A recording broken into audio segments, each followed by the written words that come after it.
चलिए स्टूडेंट्स, पिछले लेक्चर तक हमने ये पढ़ा था कि ह्यूमन बॉडी में रेस्पिरेशन होती कैसे है और रेस्पिरेशन के प्रोसेस में होता क्या क्या है।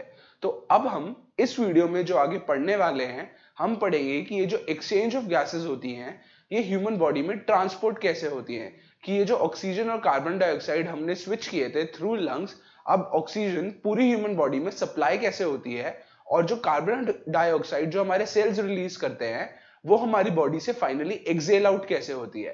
तो ये सब हम पढ़ेंगे आगे ट्रांसपोर्टेशन इन ह्यूमन बींग्स में, जिसमें हम ब्लड और ह्यूमन हार्ट के बारे में पढ़ेंगे। बट इसे पढ़ने से पहले हमारी एनसीईआरटी में एक कॉलम में डिड यू नो में एक स्टेटमेंट दी हुई है, आइए वो स्टेटमेंट पढ़ते हैं। वो स्टेटमेंट है, if diffusion were to move oxygen in our body, इसका क्या मतलब है, अगर ऑक्सीजन हमारी बॉडी में डिफ्यूजन के थ्रू मूव करती, it is estimated that it would take 3 years for a molecule of oxygen to get to our toes from our lungs. ये क्या कह रहा है कि अगर डिफ्यूजन के थ्रू एक्सचेंज ऑफ गैस होती हमारी बॉडी में, कि अगर डिफ्यूजन के थ्रू ऑक्सीजन जाती हमारे लंग्स से हमारे टोज में, मतलब हमारे चेस्ट से हमारे लोएस्ट बॉडी पार्ट में, देन ऑक्सीजन को 3 साल लगते वहां तक पहुंचने में। Aren't you glad that we have hemoglobin? अब ये कह रहा है कि हम इतने सौभाग्यशाली नहीं है कि हमारे पास हीमोग्लोबिन है। अब देखिए, इस चीज को समझने के लिए ना हम हीमोग्लोबिन का रोल समझेंगे ब्लड में। तो अभी हम जो आगे पढ़ने वाले हैं ट्रांसपोर्टेशन इन ह्यूमन बींग्स, इसमें हम आगे पढ़ने वाले हैं कि ह्यूमन बींग्स में ऑक्सीजन कैसे ट्रांसफर होती है from our human heart to all of our body. But इसके लिए ही हम ये देखते हैं कि पहले जो सिंपलर ऑर्गेनिजम्स होते हैं, जैसे यूनिसेलुलर ऑर्गेनिजम्स, उनमें जो चेंज ऑफ गैसेस होते हैं वो होता है through diffusion. But human beings में जो एक्सचेंज ऑफ गैसेस होती हैं वो होती है थ्रू रेस्पिरेशन। अब रेस्पिरेशन से क्यों होती है, क्योंकि डिफ्यूजन बहुत ही स्लो प्रोसेस है और हमारी बॉडी क्या है, बहुत ही बड़ी है और कॉम्प्लेक्स है। तो इतने सारे millions and billions of cells को ऑक्सीजन देने के लिए डिफ्यूजन एक एफिशिएंट प्रोसेस नहीं है। सिंस वो प्रोसेस एफिशिएंट नहीं है, इसलिए ह्यूमन बॉडी में जो ट्रांसमिशन होती है ऑक्सीजन की from lungs to different parts of our body, वो होती है थ्रू ब्लड, जो कि हम आगे चैप्टर में पढ़ने वाले हैं।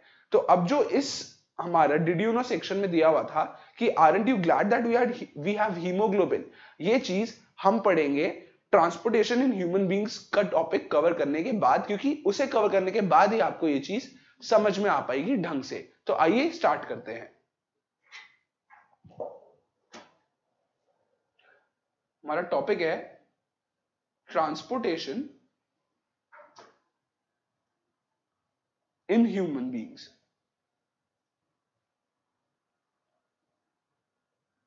अब इसमें हम क्या पढ़ने वाले हैं, जो एक्सचेंज ऑफ गैसेस हुए थे, कार्बन डाइऑक्साइड हमने बाहर एक्सेल आउट की थी, ऑक्सीजन हमने अंदर इनहेल की थी, तो वो हमने ये पढ़ लिया कि वो कैसे होती है। अब हम पढ़ेंगे कि जो एक्सचेंज हुआ ये हमारी बॉडी में कैसे ट्रांसपोर्ट होएगा। ट्रांसपोर्ट का मतलब क्या होता है, एक पॉइंट से दूसरे पॉइंट पे ये चीज कैसे होगी। तो चलिए पढ़ते हैं।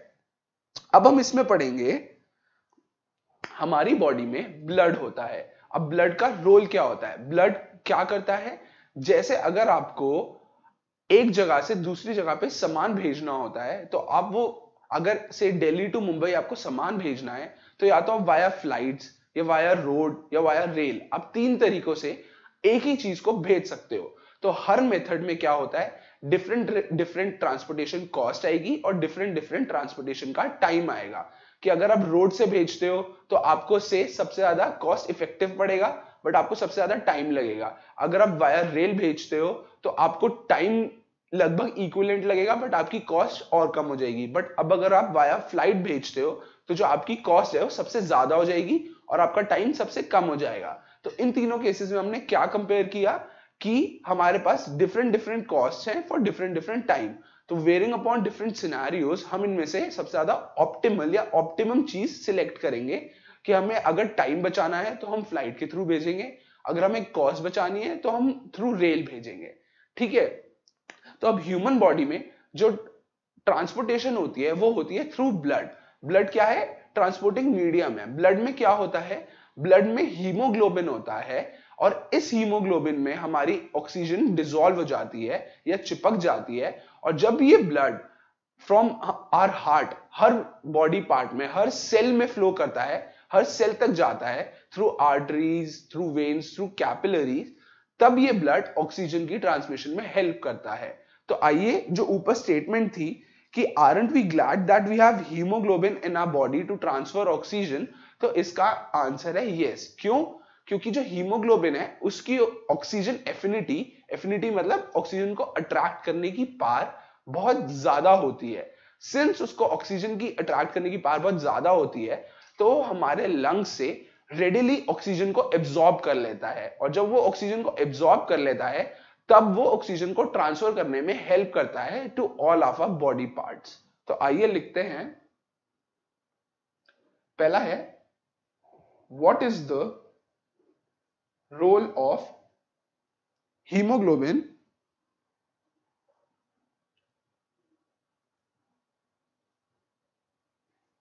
इन our blood.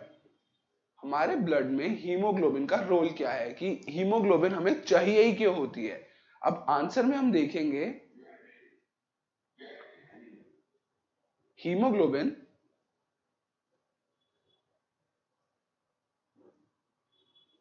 has high oxygen affinity. Hemoglobin has high oxygen affinity, which helps to absorb oxygen from lungs and transfer this oxygen to each and every part of our body.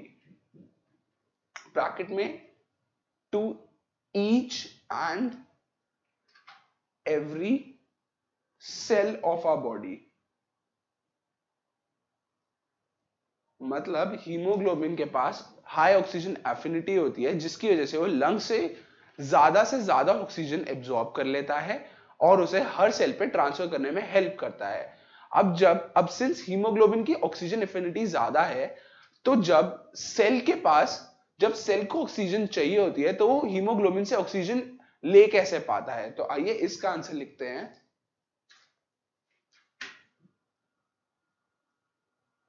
How does blood release oxygen to cells in our muscles? अब जब ये blood which is filled of oxygen muscle cells के पास पहुंचता है, तो oxygen कैसे release करता है। अब मैं आपको पहले इसका आंसर एक्सप्लेन करता हूं, फिर हम आंसर लिखेंगे। जब ये ब्लड हमारे मसल सेल्स के पास पहुंच जाता है, तो वहां पे जो हमारा पीएच है, वहां पे पीएच लोअर होता है। पीएच क्या होता है? एसिडिटी या बेसिसिटी का स्केल जो बताता है। तो वहां पे मतलब एसिडिटी बढ़ जाती है मसल्स में। तो मसल्स में हमारे पास पीएच लोअर होता है, और जब पीएच लोअर हो जाता है, तब वहां पे जो हीमोग्लोबिन की ऑक्सीजन एफिनिटी है वो कम हो जाती है। मतलब वो तब ब्लड में इतना ऑक्सीजन अट्रैक्ट या होल्ड करके नहीं रख पाता, दस वो ऑक्सीजन को रिलीज कर देता है, और जो हमारे ब्लड सेल और जो हमारे सेल्स है उन्हें ऑक्सीजन मिल जाती है। तो आइए आंसर लिखते हैं। Upon reaching the muscle cells, pH decreases, which leads to decrease in affinity of oxygen in our blood. Thus, oxygen is easily released from our blood, किसमें से, हीमोग्लोबिन में से,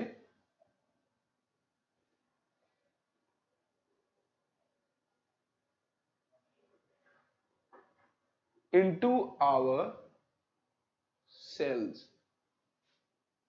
ठीक है, तो जो ये ऑक्सीजन है ये हमारे ब्लड में से इजी रिलीज हो जाती है, किसमें, हमारे सेल्स में। तो ये जो दो क्वेश्चंस थे ये दोनों थे डिड यू नो के सेक्शंस में से। और अगर किसी पेपर सेटर को डिफिकल्ट टाइप का पेपर सेट करना है तो ये इंपॉर्टेंट बट डिफिकल्ट टाइप के क्वेश्चंस थे, क्योंकि ये थोड़ा आउट ऑफ कोर्स क्वेश्चंस थे। तो चलिए आगे बढ़ते हैं। जैसा कि हमने पढ़ लिया ब्लड हमें किस चीज में हेल्प करता है, ब्लड हमें ट्रांसपोर्टेशन में हेल्प करता है। तो अब हम पढ़ेंगे कि ये ट्रांसपोर्टेशन एक्चुअल में होता कैसे है, कि ये जो ट्रांसपोर्टेशन हो रहा है ऑक्सीजन का और कार्बन डाइऑक्साइड का जो लंग्स ने हमें बदलने में मदद की, अब वो किस ऑर्गन के थ्रू हो रहा है, आइए आगे बढ़ते हैं।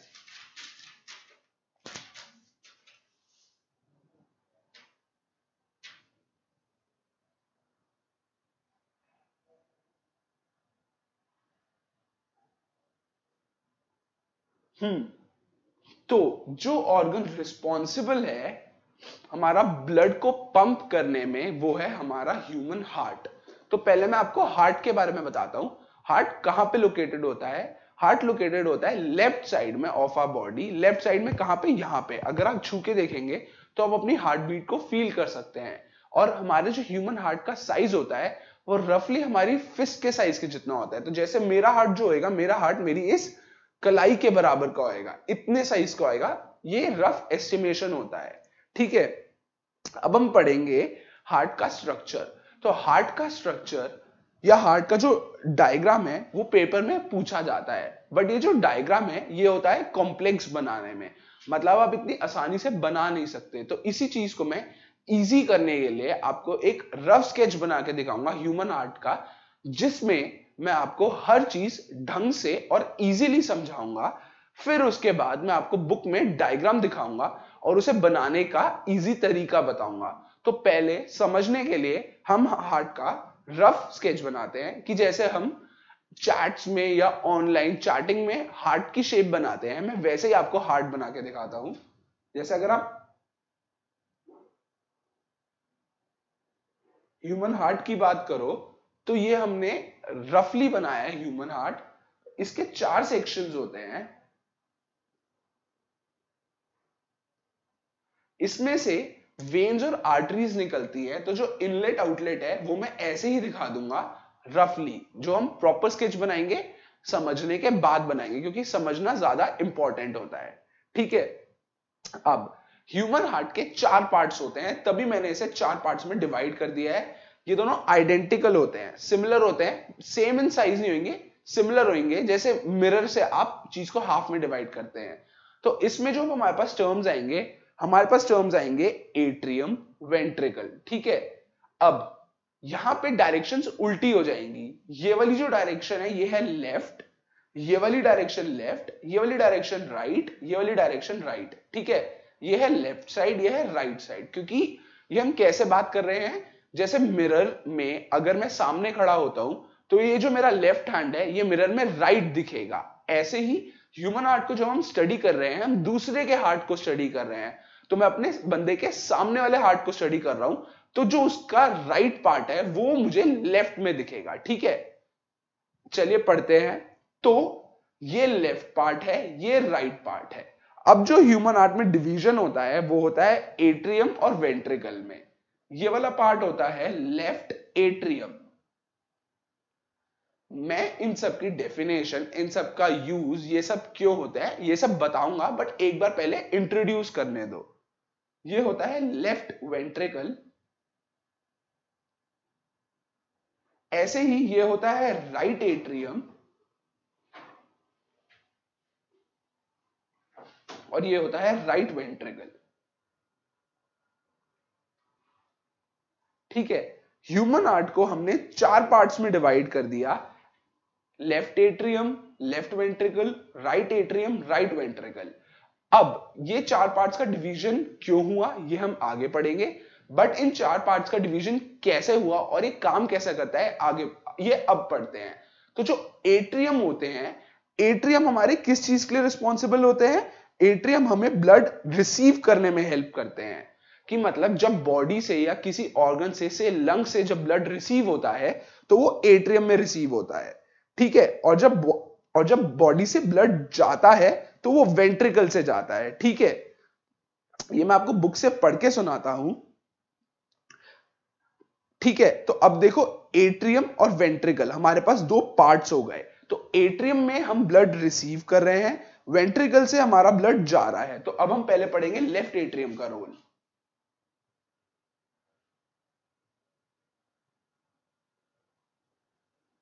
ठीक है, लेफ्ट एट्रियम क्या करता है? लेफ्ट एट्रियम ब्लड को रिसीव करता है। कैसे ब्लड को रिसीव करता है? ऑक्सीजनेटेड ब्लड को रिसीव करता है। कहां से रिसीव करता है? लंग से। मतलब लंग से हमारी एक वेन होगी जो कि ऑक्सीजन रिच या ऑक्सीजन फिल्ड ब्लड भेजेगी। कहां पे भेजेगी? हार्ट के लेफ्ट वाले पार्ट में। कौन से लेफ्ट वाले पार्ट में? लेफ्ट एट्रियम वाले पार्ट में, ठीक है। तो लेफ्ट एट्रियम के बारे में हम लिखते हैं, it receives oxygenated blood. Oxygenated blood का मतलब क्या हो गया? Oxygen rich blood. अब ऑक्सीजन रिच ब्लड में क्या होता है? ऑक्सीजन रिच ब्लड में कार्बन डाइऑक्साइड प्रेजेंट होगी बट कम क्वांटिटी में। तो अगर हम ओवरऑल बात करें तो इट रिसीव्स ऑक्सीजनेटेड ब्लड, मतलब oxygen rich blood from lungs through pulmonary artery, through pulmonary vein from lungs, ठीक है। ये पुल्मनरी वेन से लंग से ऑक्सीजनेटेड ब्लड को रिसीव करता है, ठीक है। अब जब इसने ऑक्सीजनेटेड ब्लड को रिसीव किया तो हम यहां पे डायग्राम में दिखा देते हैं ये कहां से आ रहा है। ऑक्सीजनेटेड ब्लड फ्रॉम लंग्स, ठीक है। ये आर्टरी कौन सी हो गई? ये हो गई हमारी पुल्मनरी वेन हो गई जो कि ऑक्सीजनेटेड ब्लड लंग से रिसीव कर रहा है। अब लेफ्ट एट्रियम में हमारे पास ऑक्सीजनेटेड ब्लड आ गया। अब जब ये हमारे पास ऑक्सीजनेटेड ब्लड आ गया, ये ब्लड हमारे पास नीचे लेफ्ट एट्रियम से लेफ्ट वेंट्रिकल के पास आ गया। अब लेफ्ट वेंट्रिकल के पास जब ब्लड आ गया, यहां से हम इस ब्लड को बाहर की तरफ पंप करेंगे।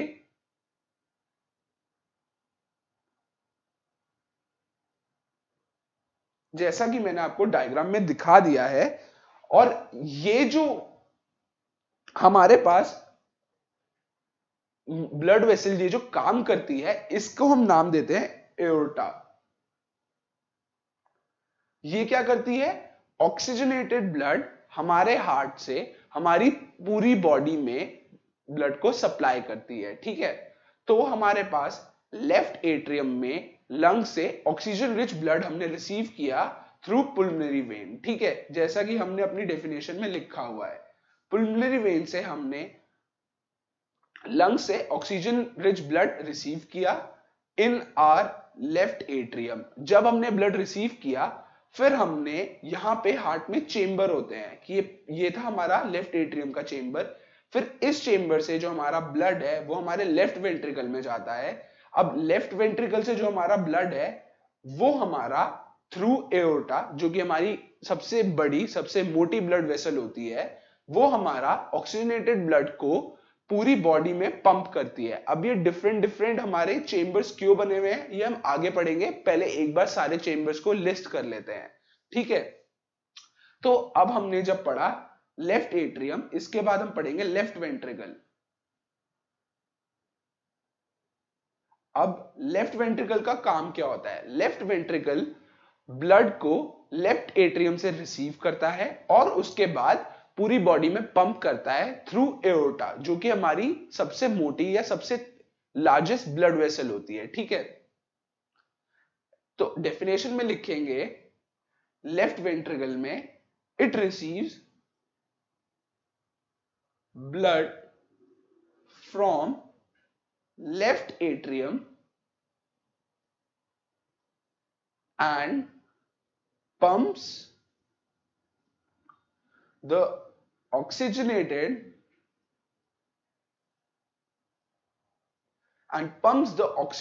blood to our body with the help of aorta। अब ये एओर्टा क्या है? ये एओर्टा है हमारी थिकेस्ट ब्लड वेसल जो कि ऑक्सीजन रिच ब्लड सप्लाई करती है।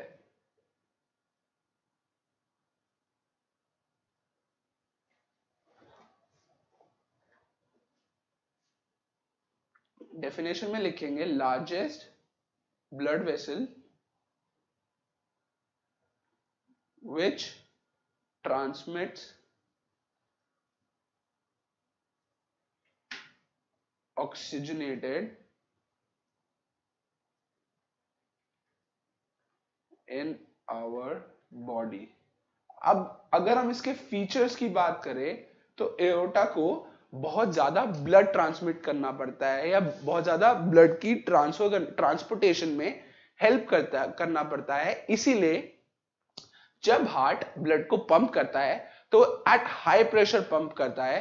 अभी हाई प्रेशर पे क्यों पंप करता है? क्योंकि हमारे हार्ट से हमारी पूरी बॉडी में ब्लड जाना होता है, जैसे हमारे हाथ में, हमारे पैर में, हमारे सिर में।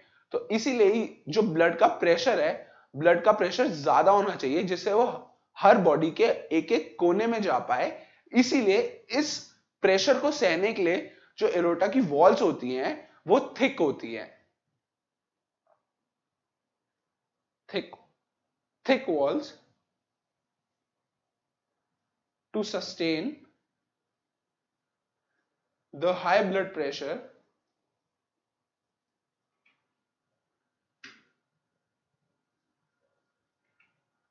from our heart। ठीक है, तो जो एओर्टा की ब्लड वेसल की वॉल्स होती हैं वो थिक होती हैं क्योंकि यहां पे जो हार्ट ब्लड को पंप करता है वो बहुत हाई प्रेशर पे पंप करता है। और जैसे हम आगे पढ़ेंगे डिफरेंट ब्लड वेसल्स में, जैसे वेन्स की बात करेंगे तो उसमें हमारे पास वाल्व्स होते हैं, तो इसमें वाल्व्स नहीं होते। इसमें वाल्व्स क्यों नहीं होते? क्योंकि हाई ब्लड प्रेशर पे ब्लड पंप हो रहा है। तो वॉल्व्स का रोल क्या होता था?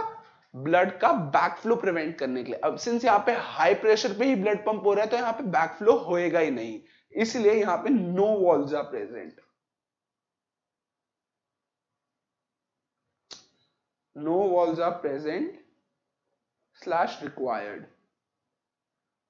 आप यहां पे प्रेजेंट ही लिखोगे, रिक्वायर्ड मैंने समझाने के लिए लिखा है। ठीक है, अब हमने लेफ्ट एट्रियम के बारे में पढ़ लिया, हमने लेफ्ट वेंट्रिकल के बारे में पढ़ लिया। अब हम पढ़ेंगे राइट एट्रियम के बारे में कि राइट एट्रियम का रोल क्या होता है। अब देखो राइट एट्रियम क्या करता है। राइट एट्रियम पहले हमारा ये वाला पार्ट हो गया। राइट एट्रियम हमारी बॉडी से सारा ब्लड रिसीव करेगा और उस ब्लड को रिसीव करने के बाद उसे राइट वेंट्रिकल में पास करेगा और ये राइट वेंट्रिकल उसी ब्लड को लंग्स पे पास करेगा। तो इसे मैं डायग्राम में समझाता हूं।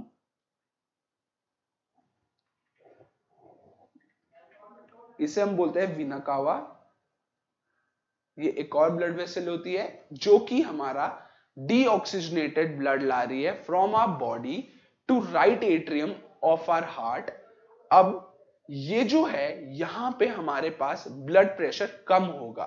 ब्लड प्रेशर कम क्यों होगा? क्योंकि पूरी बॉडी से ब्लड घूम फिर के वापस हमारे पास यहां पे आ गया है। सिंस यहाँ पे ब्लड प्रेशर कम होगा तो यहाँ पे हमारे पास वॉल्व्स भी प्रेजेंट होंगे। तो ये अभी मैं आपको क्वेश्चन में लिखवाऊंगा। तो पहले हम समझते हैं। पहले हमारे पास हमारी पूरी बॉडी से ब्लड घूम के राइट एट्रियम में आ गया थ्रू वीना कावा। अब ये जो वीना कावा है यहां से हमारा जो ब्लड है वो राइट एट्रियम से राइट वेंट्रिकल के अंदर पास हो जाएगा, और जब ब्लड यहां से राइट वेंट्रिकल के अंदर पास हो जाएगा, इसके बाद राइट वेंट्रिकल हमारे ब्लड को कहां पास करेगा, ये हमारे लंग्स को पास करेगा।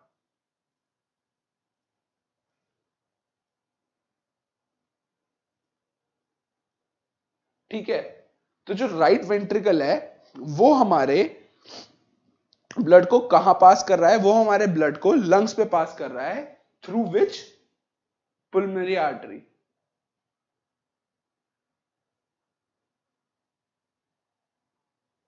ठीक है, तो अब हमने डायग्राम में क्या बनाया, पहले हमने बनाया वीना कावा जो कि हमारे ब्लड को राइट एट्रियम में ला रहा है, फिर राइट एट्रियम राइट वेंट्रिकल में ब्लड को पास कर रहा है। अब जब ब्लड राइट वेंट्रिकल में आ गया तो राइट वेंट्रिकल से ब्लड लंग्स की तरफ जा रहा है थ्रू पुल्मोनरी आर्टरी। ठीक है, अब हम इसे थ्रू एरोस दिखा देंगे।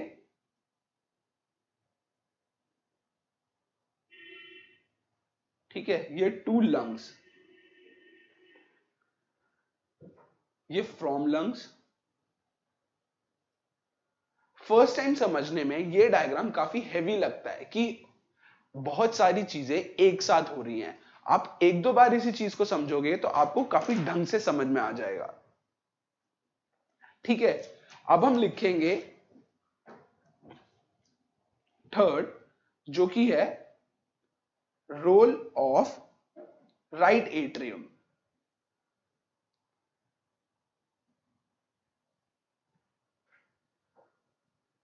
राइट एट्रियम क्या करता है, it receives blood from all the parts of our body, it receives blood from all the parts of our body। अब ये किसके थ्रू रिसीव करता है, वो हम नाम लिखेंगे थ्रू वेना कावा। ये क्या है, उस ब्लड वेसल का नाम है जो कि सारे ब्लड को पूरी बॉडी से हमारे राइट एट्रियम में लाती है। मतलब अब ब्लड पूरी बॉडी से घूम के हमारे हार्ट में राइट एट्रियम में एंटर करता है। तो सिंस अब ये ब्लड पूरी ऑक्सीजन को सप्लाई करके पूरी बॉडी के एक एक सेल से घूम के वापस आ रहा है, तो ये कैसा टाइप का ब्लड होएगा, ये होगा डीऑक्सीजनेटेड ब्लड, क्योंकि सारे सेल्स ने ऑक्सीजन यूज कर ली है। तो सिंस ये डीऑक्सीजनेटेड ब्लड है, मतलब इसमें कार्बन डाइऑक्साइड का कंटेंट ज्यादा होगा। तो अब हम लिखेंगे इट ब्रिंग्स डीऑक्सीजनेटेड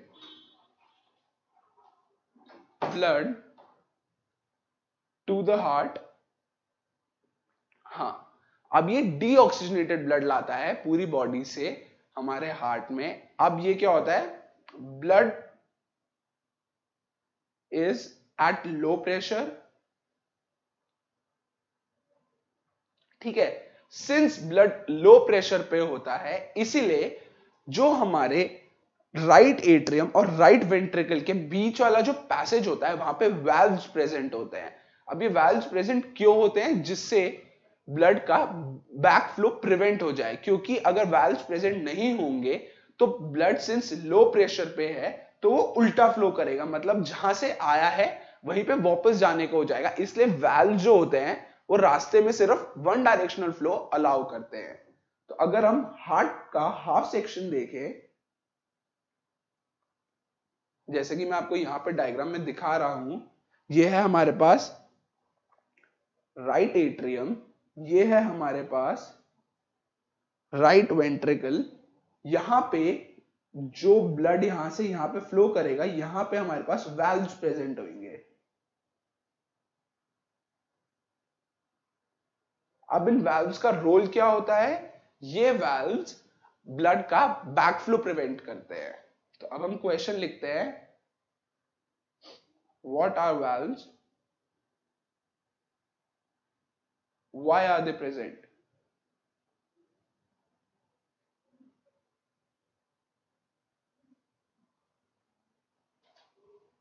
ठीक है, आंसर में लिखते हैं since blood coming from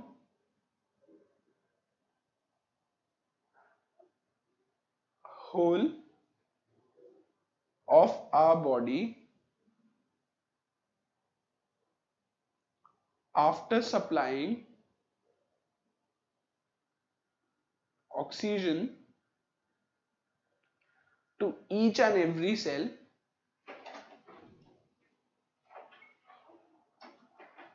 is at low pressure. Since ये ब्लड लो प्रेशर पे होता है इसीलिए valves are present to prevent the backflow of blood from right atrium to right ventricle. ठीक है, राइट एट्रियम से राइट वेंट्रिकल में जब ब्लड फ्लो करेगा तो वहां पे वाल्व्स प्रेजेंट होंगे जो कि इनका बैकफ्लो प्रिवेंट करेंगे. तो व्हाट आर वाल्व्स? वाल्व्स क्या होते हैं? ब्लड वेसल्स, या मतलब आप लगा लो ब्लड वेसल्स से बने होते हैं, या जैसे हमारी पूरी बॉडी बनी होती है थ्रू सेल्स एंड स्ट्रक्चर, वैसे ही वाल्व्स बने होते हैं जो कि ब्लड के बैकफ्लो को प्रिवेंट करते हैं. ठीक है, अब हमने पढ़ा third part of our heart जो कि है रोल ऑफ राइट एट्रियम. अब हम इसके बाद पढ़ेंगे role of right ventricle. Role of right ventricle क्या होता है? It receives blood from right atrium of our heart.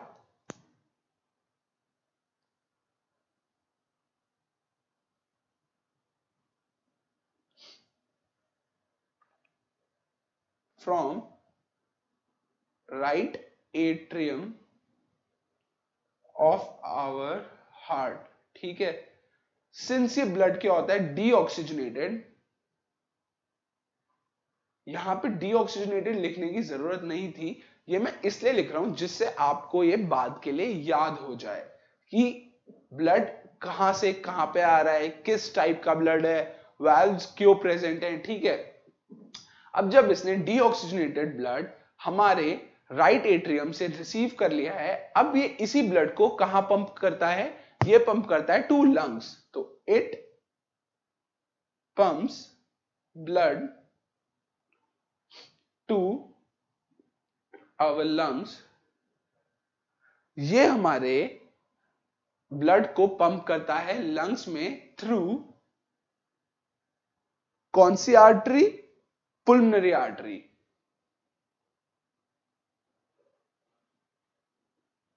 ठीक है, ये पुल्मोनरी आर्टरी के थ्रू हमारे लंग्स में ब्लड को पंप करता है. अब लंग्स में क्या होएगा? वही ब्लड जो कि डीऑक्सीजनेटेड है, जिसमें कार्बन डाइऑक्साइड बहुत ज्यादा भरी हुई है, उसी को अब वो एक्सचेंज ऑफ गैसेस के थ्रू, जो कि हमने पिछले चैप्टर में पढ़ा था, जिसमें ब्रोंकाई क्या करते हैं? सरफेस एरिया बढ़ाते हैं, ऑक्सीजन एब्जॉर्ब करवाते हैं, कार्बन डाइऑक्साइड रिलीज कर मतलब बाहर एक्सेल आउट करवाते हैं. तो इसी प्रोसेस से क्या हो रहा है? ब्लड में ऑक्सीजन आ रही है, कार्बन डाइऑक्साइड ब्लड से वापस जा रही है. तो ये जो हमारे राइट वेंट्रिकल का रोल था, इसका रोल था कि ये ब्लड को हार्ट से लंग्स में पंप करती है. ठीक है, तो इसी से इसका रोल खत्म हुआ. अब हम जो नेक्स्ट क्वेश्चन लिखेंगे कि वेंट्रिकल और एट्रियम में फर्क क्या होता है, ये पेपर में बहुत बार पूछा जाता है. What is the difference between ventricle and atrium?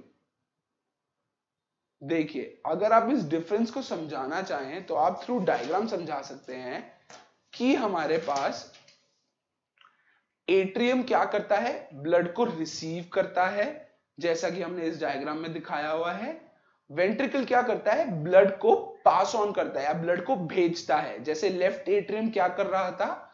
Lungs से ऑक्सीजनेटेड ब्लड को रिसीव कर रहा था, ऐसे ही लेफ्ट वेंट्रिकल क्या कर रहा था, ऑक्सीजनेटेड ब्लड को पूरे बॉडी में भेज रहा था थ्रू हमारी एरोटा, जो कि हमारी लार्जेस्ट ब्लड वेसल है, सबसे मोटी ब्लड वेसल है। ठीक है, अब राइट एट्रियम क्या कर रहा था, ब्लड को रिसीव कर रहा था from whole of a body, और वो ब्लड कैसा था, डीऑक्सीजनेटेड ब्लड। ठीक है, अब राइट वेंट्रिकल क्या कर रहा था, वो जो उसने ब्लड रिसीव किया है फ्रॉम राइट एट्रियम उसे पंप कर रहा था लंग्स में, मतलब वो पंप करता है blood away from the heart और ये पंप करता है ब्लड टुवर्ड्स द हार्ट। ठीक है, तो एट्रियम और वेंट्रिकल के बीच में डिफरेंस क्या हो गया, atrium pumps blood towards the heart, ventricle pumps blood away from the heart, मतलब वो ब्लड को लाने में हेल्प करता है एट्रियम, और वेंट्रिकल ब्लड को भेजने में हेल्प करता है।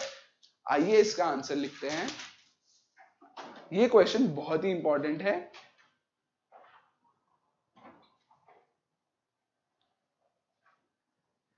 इसके हम आंसर में लिखेंगे atrium helps to pump blood towards the heart. इसी चीज को सपोर्ट करने के लिए मैं क्या लिखूंगा, जो हमारा लेफ्ट एट्रियम है वो हमें ब्लड लंग से हार्ट में लाने में हेल्प करता है। For example, left atrium helps to pump oxygenated blood from lungs towards our heart। मतलब जो लेफ्ट एट्रियम है वो ऑक्सीजनेटेड ब्लड लंग से हार्ट की तरफ लाने में हेल्प करता है। मतलब हमने एट्रियम में लेफ्ट एट्रियम का एग्जांपल देके ये चीज प्रूव कर दी कि एट्रियम ब्लड को हार्ट की तरफ लाने में मदद करते हैं। ऐसे ही जो वेंट्रिकल में हम लिखेंगे, ventricle helps to pump blood away from the heart.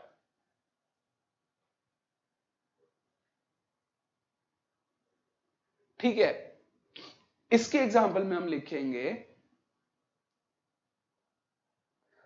जो हमारे पास राइट वेंट्रिकल था helps to pump deoxygenated blood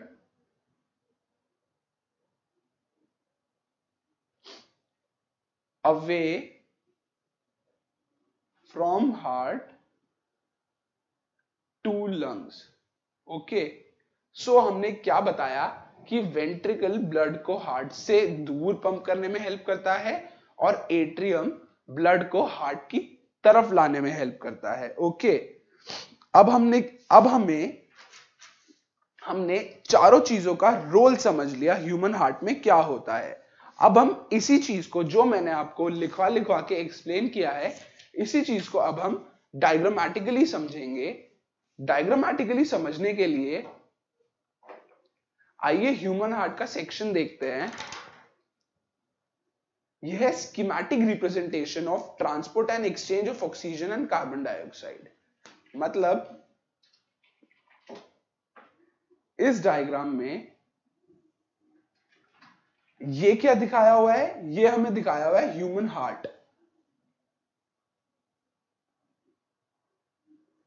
इस हार्ट में इन्होंने क्या दिखाया हुआ है, देखो 4 चेंबर्स, ये है पहला चेंबर, ये है दूसरा चेंबर, ये है तीसरा चेंबर, ये है चौथा चेंबर। ठीक है, अब ये जो पहला वाला चेंबर है ये है left atrium,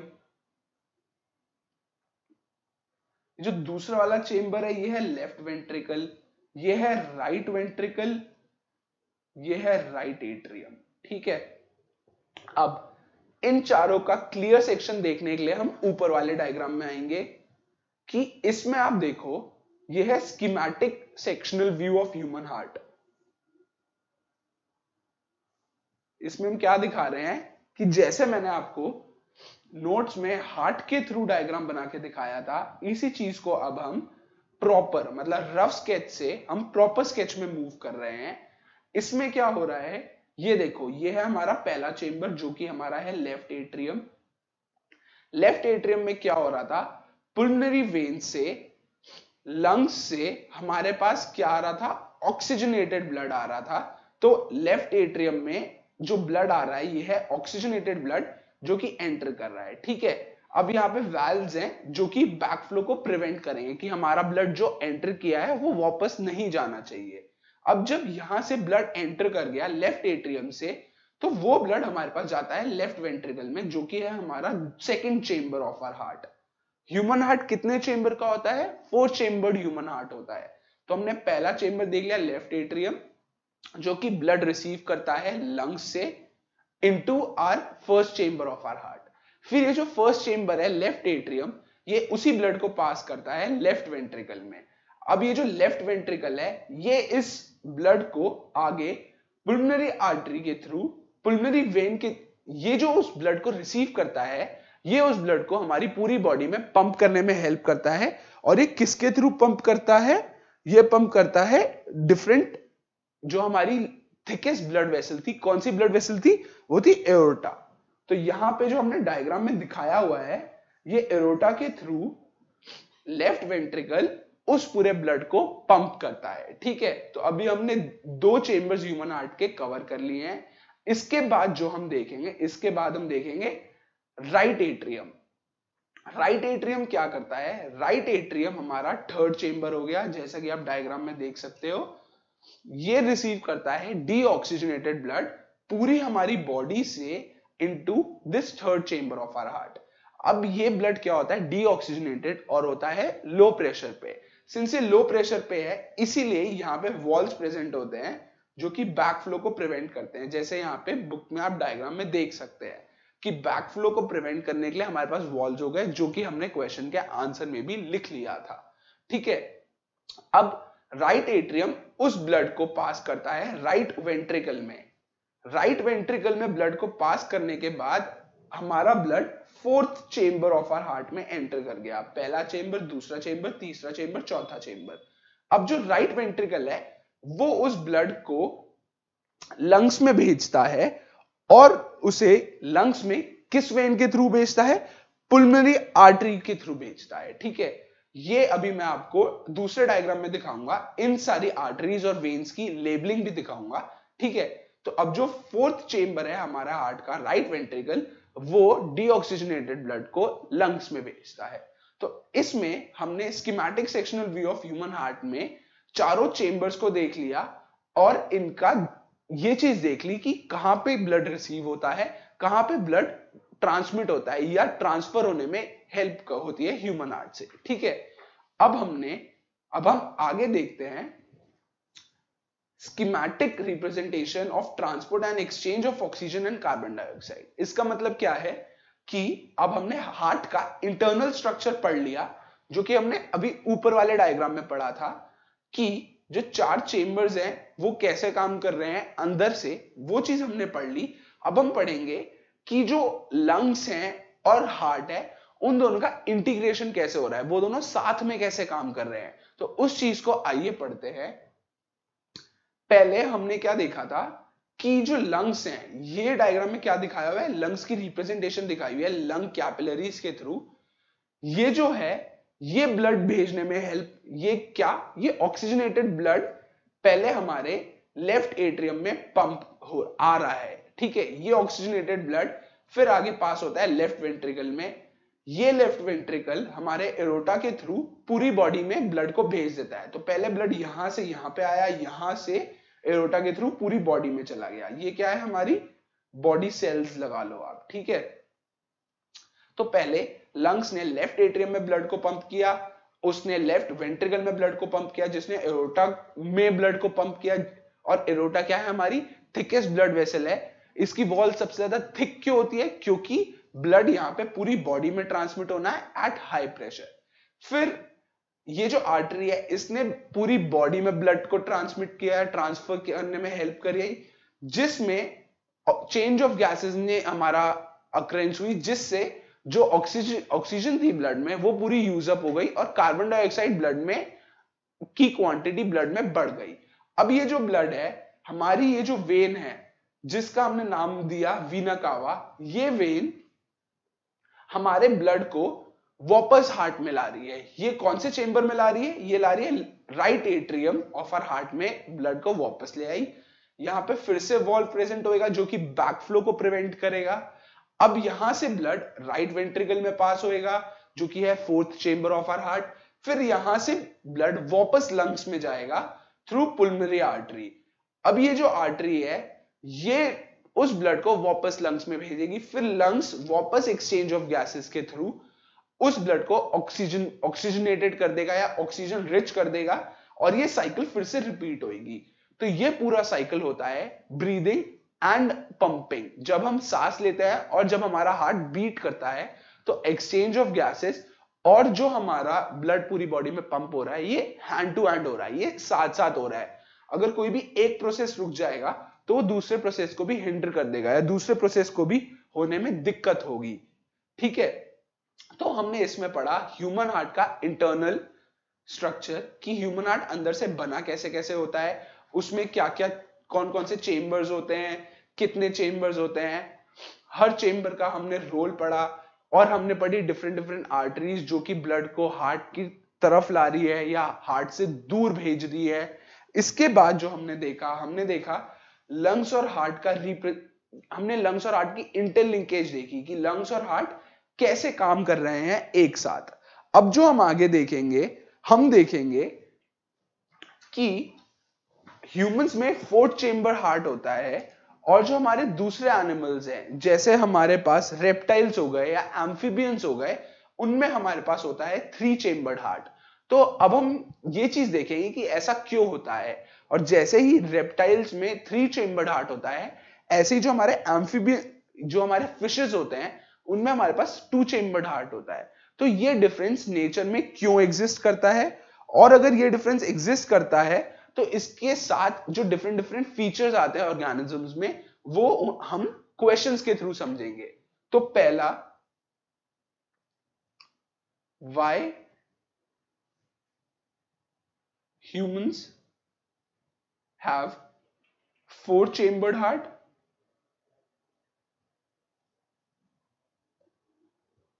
whereas amphibians and fishes have three and two chambered heart respectively।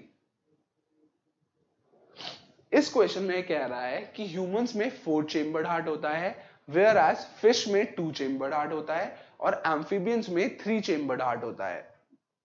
तो इसी चीज को समझने के लिए हम ये समझेंगे कि ह्यूमन बींग्स क्या हो गए, कॉम्प्लेक्स ऑर्गेनिजम्स हो गए। Since human beings complex organisms हो गए, हम में जो एनर्जी रिक्वायरमेंट होती है वो ज्यादा होती है। एनर्जी रिक्वायरमेंट ज्यादा कैसे हो गई? क्योंकि जो हमारी बॉडी है, हमारी बॉडी में जो हमारा बॉडी का टेम्परेचर है वो ब्लड के थ्रू मेंटेन होता है। कि मतलब अगर हमारी बॉडी में टेम्परेचर ज्यादा होना है तो ब्लड का टेम्परेचर ज्यादा हो जाएगा, अगर टेम्परेचर कम होना है तो ब्लड का टेम्परेचर कम हो जाएगा। तो जो हमारी बॉडी है वो है टेम्परेचर रेगुलेटेड। बट एम्फीबियंस और फिशेस में क्या होता है, बॉडी टेम्परेचर रेगुलेटेड नहीं होती। तो इसी वजह से हमारी जो एनर्जी रिक्वायरमेंट्स है वो ज्यादा है। अब एम्फीबियंस और फिशेस की एनर्जी रिक्वायरमेंट इतनी ज्यादा नहीं है। सिंस इनकी एनर्जी रिक्वायरमेंट इतनी ज्यादा नहीं है, इसीलिए इन्हें इतनी एफिशिएंसी नहीं चाहिए होती ब्लड को पंप होने में, और इन्हें इतनी ज्यादा ऑक्सीजन नहीं चाहिए होती रेस्पिरेशन करने के लिए जिससे इन्हें एनर्जी मिले। इसीलिए ही जो एम्फीबियंस हैं और फिशेस हैं वो ऑक्सीजनेटेड और डीऑक्सीजनेटेड ब्लड की इंटरमिक्सिंग बर्दाश्त कर लेती हैं, या मतलब सह लेती हैं। कि मतलब इनमें जो ब्लड रिसर्कुलेट हो रहा है अगर उसमें कार्बन डाइऑक्साइड थोड़ी ज्यादा भी हो तो इन्हें इतनी दिक्कत नहीं होती। वेयर एज अगर ह्यूमंस में ब्लड में कार्बन डाइऑक्साइड का कंटेंट ज्यादा हो जाए तो हमें पॉइजनिंग हो जाती है, जिसकी वजह से हमारी डेथ भी हो सकती है। तो इसीलिए हमें फोर चेंबर्ड हार्ट होता है क्योंकि हमारी एनर्जी रिक्वायरमेंट ज्यादा होती है और हमारा जो बॉडी है वो टेम्परेचर रेगुलेटेड है। तो आइए इसका आंसर लिखते हैं। Humans have high energy requirements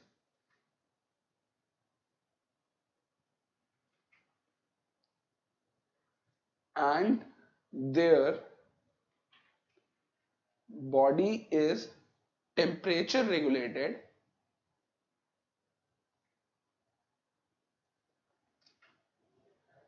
to fulfill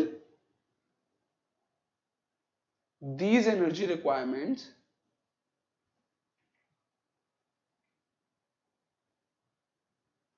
Efficient 4-chambered pumping is required. ठीक है, इन एनर्जी रिक्वायरमेंट्स को फुलफिल करने के लिए 4-चेम्बर्ड हार्ट रिक्वायर्ड होता है। ठीक है, अब whereas in amphibians and fishes energy requirement is low,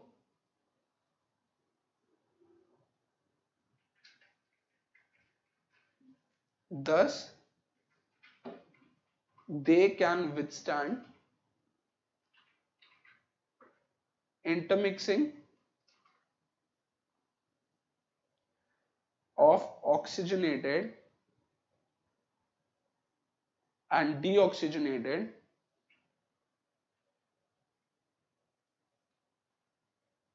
blood and have 3-chambered heart। मतलब एम्फीबियंस में 3-चेम्बर्ड हार्ट होता है एंड फिशेस हैव 2-चेम्बर्ड हार्ट। ठीक है, फिशेस में इसीलिए 2-चेम्बर्ड हार्ट होता है और एम्फीबियंस में 3-चेम्बर्ड हार्ट होता है, क्योंकि उनकी एनर्जी रिक्वायरमेंट्स कम होती है और ह्यूमंस की एनर्जी रिक्वायरमेंट्स ज्यादा होती है। तो स्टूडेंट्स, इस लेक्चर के लिए इतना ही। आगे अगले लेक्चर में हम इसी टॉपिक से रिलेटेड और क्वेश्चंस करेंगे और आगे के चैप्टर में आगे बढ़ेंगे। Thank you very much.